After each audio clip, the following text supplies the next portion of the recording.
రాకతో రాయిలాంటి నా జీవితానికే జీవం వచ్చింది. నీ చూపుతో జీవం వచ్చిన రాయే చక్కని శిల్పం అయ్యింది. చేయూతతో శిల్పం కాస్త నడకలు నేర్చి కోవెల చేరింది. నీ నవ్వుతో కోవెల చేరిన శిల్పంలో నా కోరిక కలిగింది.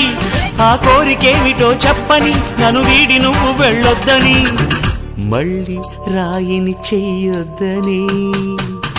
రబరప్పపారప్పారప రబరప్పపారప్ప రబరప్పపారపపారపపారపపారపపారప గమ గమ హంగామ మనమే హాయి చిరునామా, పాత బాధ గదిని ఖాళీ చేద్దామా. 1 2 3 4 I say hey, hey, take it to the top of the shoot, then you shake it all down, make your mind get free. Come down, check, sweet finesse.